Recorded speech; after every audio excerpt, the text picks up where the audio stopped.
नमस्कार दोस्तों, मेरा YouTube channel finance with Vibhas में आपका स्वागत है। दोस्तों, आज मैं बहुत ही इंपॉर्टेंट टॉपिक पे डिस्कस करने वाले हैं। वो इंपॉर्टेंट टॉपिक होगा डिसीज क्लेम सेटलमेंट से रिलेटेड। देखिए, बहुत सारे कंफ्यूजन होता है डिसीज क्लेम को लेकर के कस्टमरों के बीच में।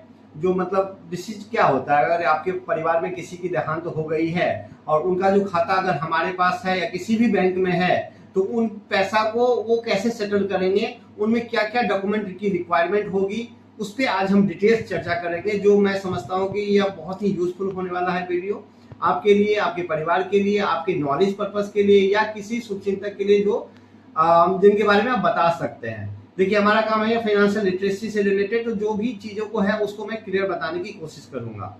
तो आज का जो मेन टॉपिक होगा वो है डिसीज क्लेम सेटलमेंट। इसमें क्या होता है ना कि देखिए, दो टाइप का चीजें होती है। एक होता है कि अगर आपके खाता में नॉमिनी है तो उसकी क्या प्रोसेस है, और दूसरा होता है अगर आपके खाता में नॉमिनी नहीं है तो उसका क्या प्रोसेस है। हम इसे डिटेल से और भी बात करेंगे, लेकिन पहले हम जान लेते हैं कि खाता में अगर नॉमिनी है तो लेट्स सी एग्जांपल की कोई एबीसी पर्सन है और उसमें नॉमिनी उन्होंने सो एंड सो पर्सन को दिया है। अगर खाता में नॉमिनी है तो उसमें कोई भी डॉक्यूमेंट की जरूरत नहीं पड़ता है। इरेस्पेक्टिव ऑफ अमाउंट, आपके खाता में जितने भी पैसे हैं वो उन नॉमिनी को चले जाएगा। नॉमिनी का मतलब देखिए वही होता है कि जो भी पर्सन होते हैं वो अपना एक विल लिख करके जाते हैं। उनकी एक इच्छा रहती है कि भाई अभी हम जिंदा हैं, जब हम मर जाएंगे तो हमारे पैसे के दावेदार कौन होंगे, तो वो एक लिख करके जाते हैं, चलो ठीक है फलाना फलाना को पैसा मिल जाएगा। तो उनकी वो इच्छा रहती है, इसीलिए हम उसको नॉमिनी मैंडेट लेते हैं और नॉमिनी को ही पैसा हम देते हैं इरिस्पेक्टिव ऑफ फैमिली पर्सन।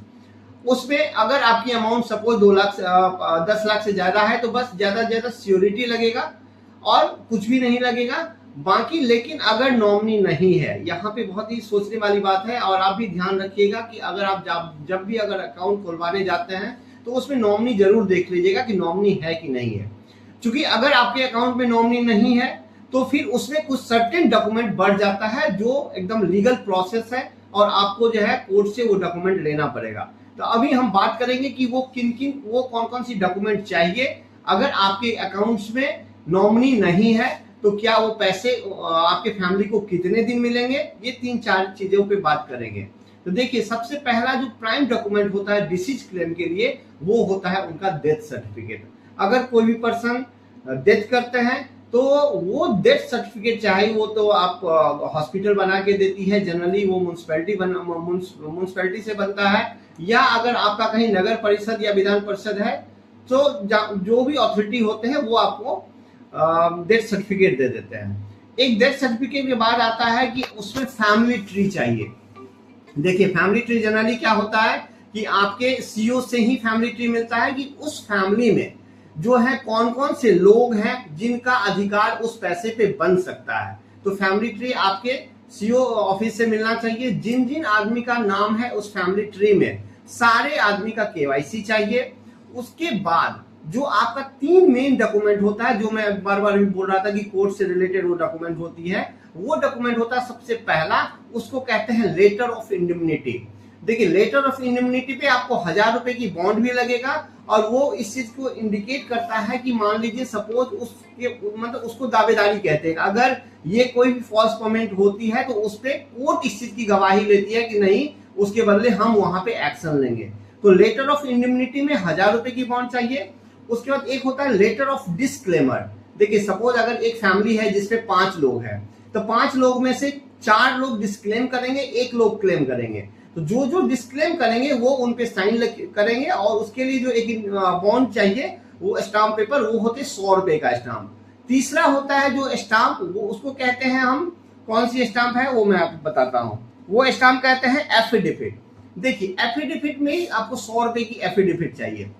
तो मतलब 3 हो गया। तो टोटल जो खर्चे इसमें मेनली आता है वो 1200 रुपए की आपकी स्टाम्प पेपर लगता है। बाकी जो आपको वकील या कोर्ट में जो भी आपको एडिशन लगता है तो वो आपको देना पड़ेगा, लेकिन 1200 रुपए की जो है ऑफिशियली आपको एक्सपेंसेज है इसके अंदर। तीसरा चीज है कि अगर आपका अमाउंट 5 लाख से ज्यादा है तो उसमें सियोरिटी चाहिए। सियोरिटी मतलब गारंटी। गारंटी कौन दे सकते हैं? आपके रिलेटिव नहीं होनी चाहिए, इंडिपेंडेंट कोई भी पर्सन है वो गारंटी देता है। अगर सपोज आपके अकाउंट में 10 लाख रुपए की अभी बैलेंस है, तो जो भी पर्सन गारंटी देंगे उनके खाता में भी एटलीस्ट 10 लाख के बराबर अमाउंट होना चाहिए, तभी वो दावेदार बन सकता है, तभी वो आपकी गारंटी दे सकता है। क्योंकि गारंटी मतलब एज गुड एज होता है क्या, जो भी बोरोर है, मतलब as good as disease person. अगर हम किसी की गारंटी लेते हैं, इसका मतलब उसकी जो लायबिलिटी है वो मैं अब एश्योर करता हूं और इंश्योर करता हूं कि अगर कुछ मिसहैपनिंग होता है तो मैं उस लायबिलिटी के लिए लायबल हूंगा। That is called the guarantee. तो ये कुछ लोगों को क्या है ना, कंफ्यूजन होती है कि इसमें क्या क्या डॉक्यूमेंट लगती है, नहीं लगती है। तो मैं उस चीज को अभी मैं सॉर्ट आउट करने की कोशिश किया, वो सारा डॉक्यूमेंट मैंने आपको बताने की कोशिश किया कि इसमें कितने कितने चीजें लगेगी।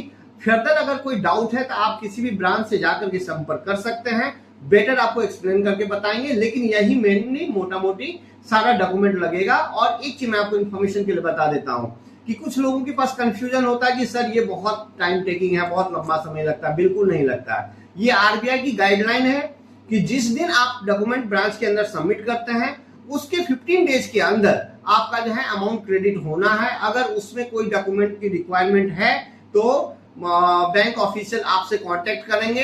अगर कुछ में दिक्कतें हैं तो आप उनको कोऑर्डिनेट करके आप ये सॉर्ट आउट कर सकते हैं। तो मैक्सिमम टैग जो होती है वो 15 डेज की टैग होती है। और आई होप ये वीडियो आपको अच्छा लगा होगा, बहुत ही इंफॉर्मेटिव वीडियो है। तो अगर अच्छा लगे तो लाइक कीजिए, सब्सक्राइब कीजिए और मुझे अप्रिशिएट कीजिए, ताकि मैं नए नए इंफॉर्मेशन लेकर के आपके साथ आऊं। तब तक के लिए मेरे साथ बने रहिए। धन्यवाद।